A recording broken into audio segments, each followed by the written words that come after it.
ভারতের আরেকজন বিখ্যাত বাবা সাধু অশোক খারাত ধরা পড়েছেন। তার ল্যাপটপ মোবাইলে 58খানার উপরে ভিডিওস পাওয়া গেছে মেয়েদের সঙ্গে রিলেশন বানানোর, এবং সেগুলো দিয়ে তিনি মেয়েদেরকে বড় বড় ঘরের ভালো ঘরের মেয়েদেরকে ব্ল্যাকমেল করছিলেন। আমি যখন বলি যে সাধুদের উপর ভরসা করো না, বাবা বানানোর দরকার নেই, তার চাইতে বয়ফ্রেন্ড বানানো ভালো, তখন কিছু উটকো লোক এসে আমাকে গালাগালি করে যায় যে আমার নরকেও ঠাঁই হবে না। অবোধ নারী আমি তো সাধারণ মেয়ে না, আমি অবোধ নারী। আমার বুদ্ধির উপরে ভরসা করা যায়?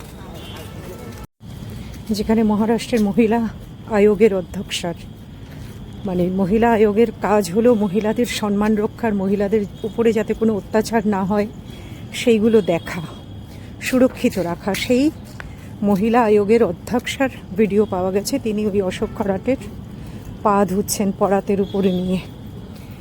IPS IAS অফিসারদের মিসেসদের ওয়াইফদের ঘরের মেয়েদের ভিডিও পাওয়া গেছে। তো সত্যি তো ওদের বুদ্ধি বেশি না আমার বুদ্ধি বেশি?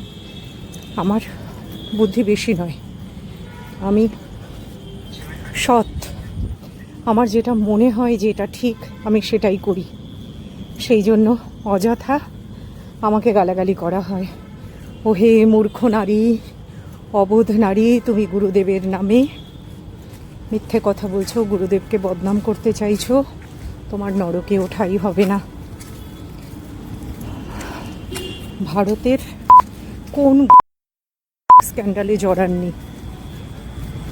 আশারাম বাপু থেকে শুরু করে রাম রহিম, তারপর সাউথের আরও কী সব, অত নাম আমার এই মুহূর্তে মনেও পড়ছে না। রিসেন্টলি অশোক খারাত, সমস্ত গুরুদেবী একই জাতের, একই পদার্থ। এরা অনেক বড় বড় লোক, অনেক কর্মকাণ্ড করে ফেলে, তারপর এরা খবরে আসে। আর যারা ছোট ছোট মানে সাধারণ মানুষদের ভেতরে থাকে, তাদের তো কর্মকাণ্ড আর খবরের কাগজে ওঠে না, না আমরা জানতেও পারি না। তাদের দ্বারা যেসব মেয়েরা অত্যাচারিত হয় সেগুলোই আড়ালে আবডালেই থেকে যায়।